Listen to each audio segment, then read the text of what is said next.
आज है 4 नवंबर मंगलवार का दिन। नमस्कार। हरकारा के इस ऑडियो अंक में आपका स्वागत है। हरकारा लेकर आया है आज के न्यूज़लेटर का पॉडकास्ट, जिसे आपके लिए तैयार किया है निधिश त्यागी के साथ राजेश चतुर्वेदी, गौरव नौरियाल और फलक अफशान ने। जिन खबरों का जिक्र हम यहाँ कर रहे हैं, उनके लिंक्स और विस्तृत जानकारी मूल न्यूज़लेटर में है। सुनिए ऑटोमेटेड आवाज़ में हरकारा यानी हिंदी भाषियों के लिए क्यूरेटेड न्यूज़लेटर। जरूरी खबरें और विश्लेषण, शोर कम, रोशनी ज़्यादा। नमस्कार। हरकारा के इस अंक में आपका स्वागत है। आज हम बात करेंगे न्यूयॉर्क मेयर चुनाव पर दुनिया की नज़रों की, जहां उम्मीदवार ज़ोहरान ममदानी की बढ़त पर पूर्व राष्ट्रपति ट्रंप ने धमकी दी है। साथ ही जानेंगे कि कैसे डीएमके ने वोटर लिस्ट में बदलाव को लेकर चुनाव आयोग को चुनौती दी है। बिहार से कई बड़ी खबरें हैं, जहां घुसपैठियों के नाम पर हकीकत कुछ और ही निकली। वहीं पूर्व मंत्री आर.के. सिंह ने अदानी समूह पर 1.4 लाख करोड़ के घोटाले का सनसनीखेज आरोप लगाया है। मतदान से ठीक पहले केंद्रीय मंत्री ललन सिंह पर मुकदमा दर्ज हो गया है। हम एक खोजी रिपोर्ट पर भी नजर डालेंगे, जिसमें सवाल उठाया गया है कि क्या सरकार कल्याण योजनाओं के 1.5 लाख करोड़ रुपए डकार गई। इसके अलावा पाकिस्तान के परमाणु परीक्षण पर ट्रंप के दावे और भारतीय महिला क्रिकेट टीम की उस ऐतिहासिक जीत की भी बात करेंगे, जिसने 1983 के इतिहास को दोहरा दिया है। न्यूयॉर्क शहर का मेयर चुनाव, जो 4 नवंबर 2025 को हो रहा है, ट्रंप के बाद के दौर में प्रगतिशील राजनीति के लिए एक अहम मोड़ बन गया है। इस चुनाव में 34 वर्षीय डेमोक्रेटिक उम्मीदवार ज़ोहरान ममदानी सबसे आगे चल रहे हैं। ममदानी एक लोकतांत्रिक समाजवादी हैं और युगांडा भारतीय मुस्लिम विरासत से आते हैं।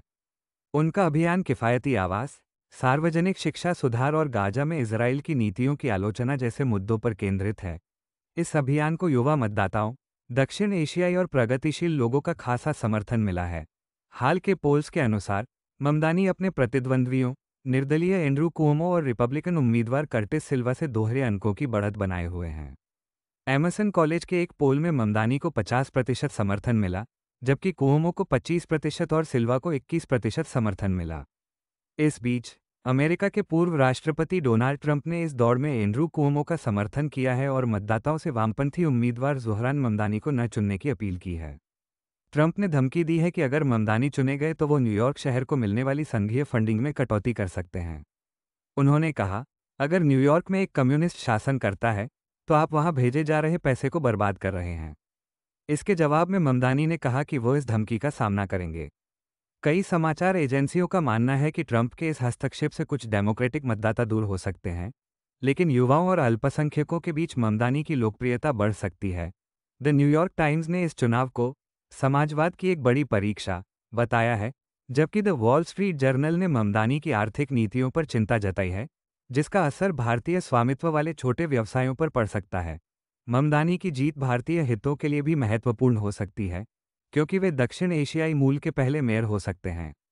तमिलनाडु की सत्तारूढ़ पार्टी डीएमके ने चुनाव आयोग की ओर से 12 राज्यों में शुरू की गई मतदाता सूचियों के संशोधन प्रक्रिया को चुनौती दी है। पार्टी का दावा है कि यह प्रक्रिया मनमानी, अनुचित और अवैध है और इससे बड़ी संख्या में मतदाता अपने मताधिकार से वंचित हो सकते हैं, जैसा कि बिहार में देखने को मिला है। डीएमके ने अपनी याचिका में कहा है कि संविधान के तहत दी गई सार्वभौमिक वयस्क मताधिकार की गारंटी स्वतंत्र और निष्पक्ष चुनावों का आधार है, और मतदाता सूचियों से गलत तरीके से नाम हटाना इस पर सीधा हमला है। पार्टी ने चुनाव आयोग के उस आदेश पर सवाल उठाया है जिसमें बूथ लेवल अधिकारियों को घर घर जाकर गणना करने और एक गणना फॉर्म देने का निर्देश दिया गया है, जबकि कानून में ऐसे किसी फॉर्म का उल्लेख नहीं है। डीएमके ने इस पर भी आपत्ति जताई कि मतदाताओं को अपनी पात्रता साबित करने के लिए 13 दस्तावेजों में से एक देना होगा, लेकिन राशन कार्ड और पैन कार्ड जैसे सामान्य दस्तावेजों को बाहर रखा गया है। पार्टी ने तर्क दिया है कि अगर कोई मतदाता दस्तावेज नहीं दे पाता है, तो उसका नाम अपने आप सूची से हटा दिया जाएगा, जिससे बड़े पैमाने पर लोगों को चुनावी प्रक्रिया से बाहर किया जा सकता है। डीएमके ने यह भी कहा कि दावों और आपत्तियों के लिए निर्धारित समय सीमा और जांच की अवधि एक दूसरे के साथ ओवरलैप होती है, जिससे मतदाताओं को अपील करने के अधिकार से भी वंचित किया जा रहा है। बिहार के आगामी चुनावों में विदेशी मतदाताओं का मुद्दा जोर शोर से उठाया गया, लेकिन ज़मीनी हकीकत कुछ और ही कहानी बयां करती है। द वायर की एक ग्राउंड रिपोर्ट बताती है कि चुनाव आयोग के विशेष गहन संशोधन के बाद जिन लगभग 9,500 लोगों को अयोग्य घोषित किया गया, उनमें से ज़्यादातर या तो भारतीय नागरिक थे जिन्हें गलत तरीके से बाहर कर दिया गया, या फिर वे नेपाली महिलाएं थीं जिनकी शादी भारतीय पुरुषों से हुई है। चुनाव आयोग ने जून 2025 में अवैध अप्रवासियों की चिंताओं का हवाला देते हुए राज्य के लगभग 8 करोड़ मतदाताओं के सत्यापन की प्रक्रिया शुरू की थी। बीजेपी ने अपने चुनाव अभियान में इस मुद्दे को खूब उछाला। हालांकि अंतिम मतदाता सूची के विश्लेषण से पता चला कि अयोग्य घोषित मतदाताओं की संख्या कुल मतदाताओं का केवल 0.012% है। इनमें से 85% से ज्यादा नेपाल की सीमा से लगे 4 जिलों में केंद्रित थे। रिपोर्ट में पाया गया कि सुपौल में अयोग्य घोषित की गई लगभग सभी मतदाता नेपाली महिलाएं थीं, जो शादी के बाद बिहार में बस गईं। इनमें से कई ने पिछले चुनावों में मतदान भी किया था और उनके पास आधार कार्ड और राशन कार्ड जैसे दस्तावेज भी थे। इसी तरह पूर्वी चंपारण और किशनगंज में कई भारतीय नागरिकों को दस्तावेजों की कमी या गलत वर्गीकरण के कारण अयोग्य करार दिया गया। एक बूथ लेवल ऑफिसर ने बताया कि उन्होंने कुछ मतदाताओं को स्थानांतरित या मृत के रूप में चिन्हित किया था, लेकिन अंतिम सूची में उन्हें अयोग्य घोषित कर दिया गया। इस पूरी प्रक्रिया पर राजनीतिक कार्यकर्ता योगेंद्र यादव ने टिप्पणी करते हुए इसे नाक पर बैठी मक्खी को मारने के लिए हथौड़े का इस्तेमाल करना जैसा बताया। नरेंद्र मोदी सरकार के पूर्व मंत्री और देश के गृह सचिव रह चुके आरके सिंह ने कथित तौर पर बीजेपी और अदानी के गठजोड़ और बिहार में करोड़ों रुपए के भ्रष्टाचार का खुलासा किया है। एबीपी न्यूज के साथ बातचीत में उन्होंने आरोप लगाया कि बिहार में 62,000 करोड़ रुपए का एक घोटाला किया गया है, जिसका खामियाजा सीधे सीधे बिहार की जनता को भुगतना पड़ेगा। इस बातचीत का वीडियो क्लिप कांग्रेस के मीडिया और पब्लिसिटी विभाग के अध्यक्ष पवन खेड़ा ने सोशल मीडिया पर साझा किया और दावा किया कि मूल रिपोर्ट को चैनल से हटा दिया गया है।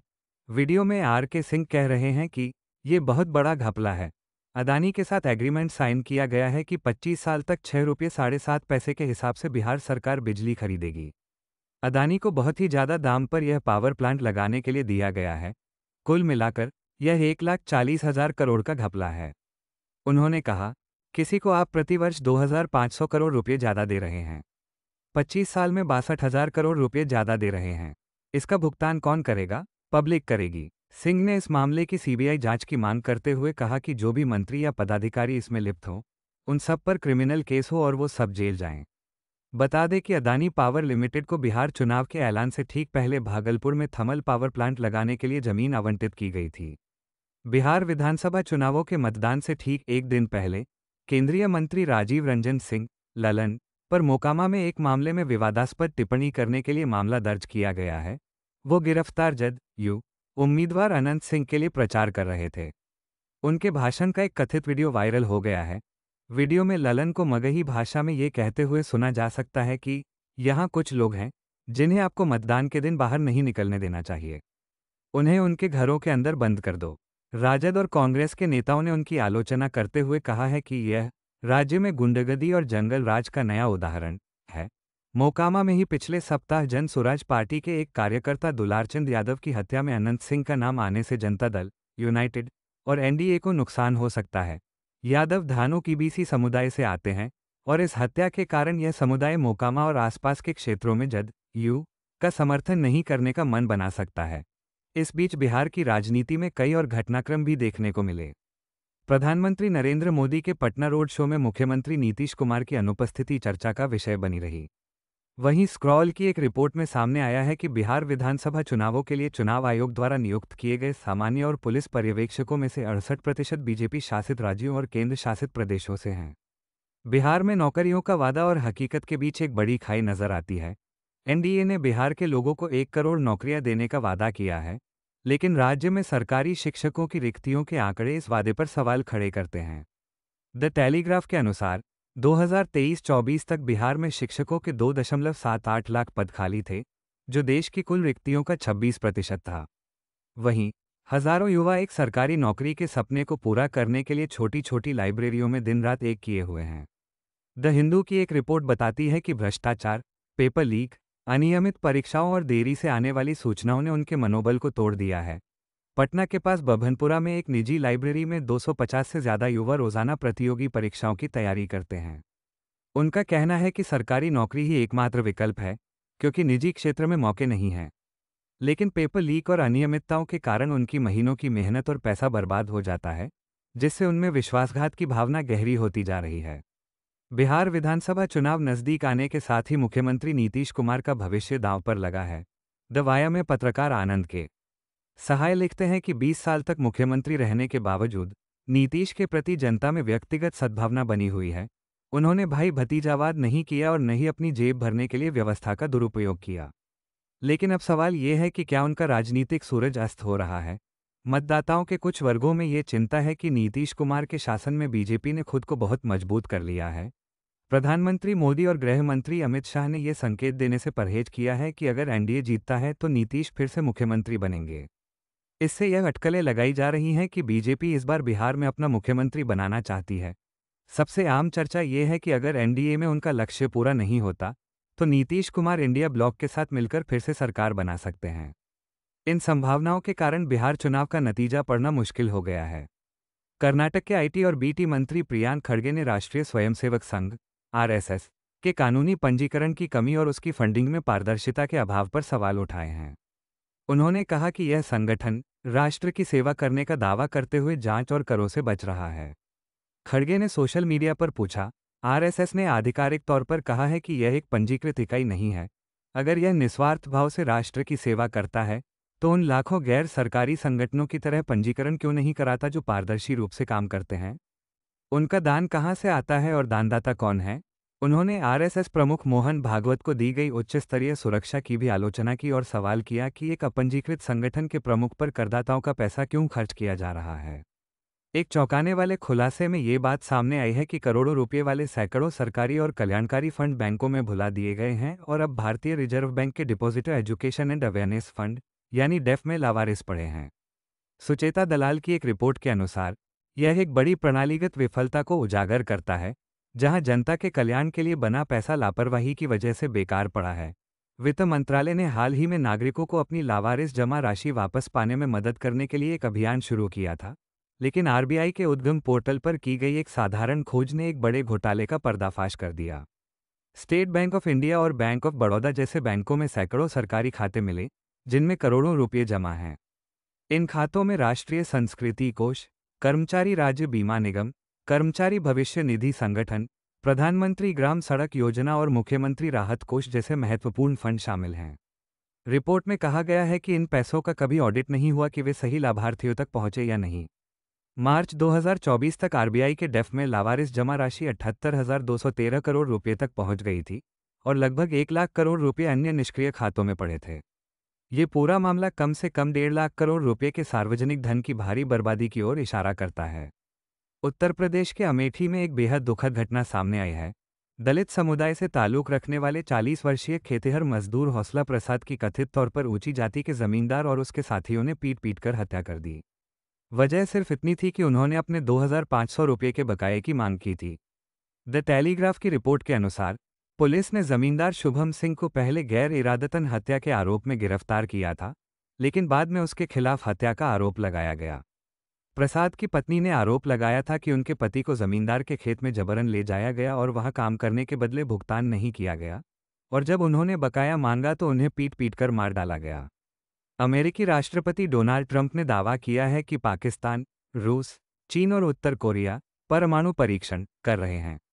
उन्होंने तर्क दिया कि वो नहीं चाहते थे कि अमेरिका ऐसा न करने वाला एकमात्र देश हो।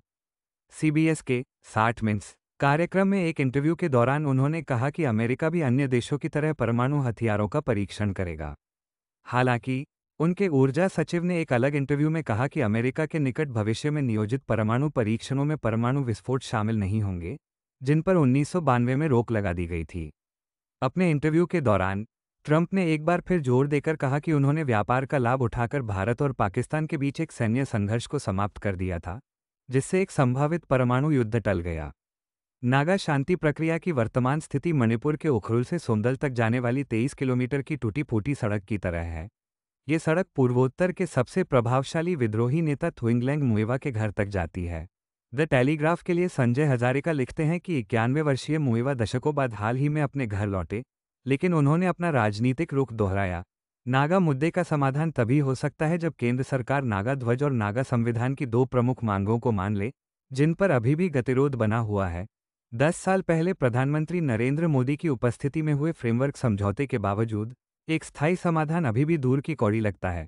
इस बीच एनएससीएन आईआईएम के भीतर भी दरारें दिख रही हैं और विभिन्न गुटों में बंटे होने के कारण नागा आंदोलन कमजोर हुआ है। शारीरिक रूप से कमजोर होने के बावजूद मुइवा दिल्ली की मांगों के आगे झुकने से इनकार करते हैं। अब बात उस ऐतिहासिक जीत की जो भारतीय महिला क्रिकेट में एक नई सुबह लेकर आई है। प्रेम पणिक्कर लिखते हैं कि यह भारत का 1983 का पल फिर से है। बस इस बार महिलाएं कहानी फिर से लिख रही हैं। भारत और दक्षिण अफ्रीका के बीच महिला विश्व कप का फाइनल दबाव भरा था, लेकिन भारत ने अहम मौकों पर बेहतर प्रदर्शन किया। ये जीत वो पल है जब भारतीय महिला क्रिकेट होनहार होना बंद कर शक्तिशाली बन रहा है। यह उस टीम की जीत है जिसका नेतृत्व एक ऐसी कप्तान कर रही है जिसने 2017 में भारत में इस खेल को पहली बार जगाया था। इस टीम ने वही किया जो कपिल देव के लोगों ने 1983 में किया था, एक ऐसा खेल जो किसी और का था उसे लेकर अपना बना लिया। ये जीत एक क्रांति की चिंगारी जलाएगी। ये छोटे शहरों के मैदानों और स्कूल के आंगनों में होगी, जहां लड़कियां हाथों में बल्ला और आंखों में अपनेपन की चमक लेकर आने लगेंगी। ये जीत एक सांस्कृतिक बदलाव भी लाएगी, एक ऐसे देश के लिए जो अभी भी लैंगिक सीमाओं से जूझ रहा है। क्रिकेट में सबसे बड़ा पुरस्कार उठाती एक महिला टीम की छवि सबसे अच्छे तरीके से विध्वंसक है। ये युवा लड़कियों को बताता है कि गौरव जोरदार, पसीने से तर और बिना किसी शक के उनका हो सकता है। इस जीत का आर्थिक परिवर्तन भी गहरा होगा। महिला प्रीमियर लीग को और अधिक समर्थक मिलेंगे, ब्रॉडकास्ट अधिकारों के लिए प्रतिस्पर्धा करेंगे और समान वेतन की नीति अब अमल में आना शुरू हो जाएगी। ये खिलाड़ी अब महिला क्रिकेट के सितारे नहीं, बल्कि भारतीय क्रिकेट के सितारे होंगे। इस जीत की जड़ें भारत के छोटे शहरों और गांवों में हैं। सुप्रीता दास लिखती हैं कि कैसे असम की उमा छेत्री, मध्य प्रदेश की क्रांति गौड़ और आंध्र प्रदेश की एन श्री चरणी जैसे खिलाड़ी क्रिकेट के कम मशहूर इलाकों से निकलकर सबसे बड़े मंच पर पहुंचे हैं। 2017 विश्व कप में हरमनप्रीत कौर की 171 रनों की पारी ने इन जैसी अनगिनत लड़कियों को सपने देखने का हौसला दिया। 2023 में शुरू हुई महिला प्रीमियर लीग WPL ने भारत में महिला क्रिकेट के लिए अवसर के व्याकरण को बदल दिया। इसने न केवल वित्तीय सुरक्षा दी, बल्कि इन खिलाड़ियों में एक नया आत्मविश्वास भी भरा। यह आत्मविश्वास सिर्फ एक क्रिकेट की कहानी नहीं है, ये भारत में एक बड़े सामाजिक बदलाव को दर्शाता है, जहां परिवार अपनी बेटियों के सपनों के पीछे मजबूती से खड़े हो रहे हैं। सपने जो कभी धूल भरे गांव के मैदानों में खत्म हो जाते थे, अब दुनिया के सबसे बड़े स्टेडियमों तक फैले हुए हैं, और इसी में एक बदलते भारत की कहानी निहित है। आज के लिए इतना ही। हरकारा के अगले अंक में फिर मुलाकात होगी। नमस्कार। जीते हैं यहाँ दुनिया को धोखा देकर। आज की ताजा खबर, आज की ताजा खबर, आज की ताजा खबर। आओ काका जी इधर, आओ मामा जी इधर, सुनो दुनिया।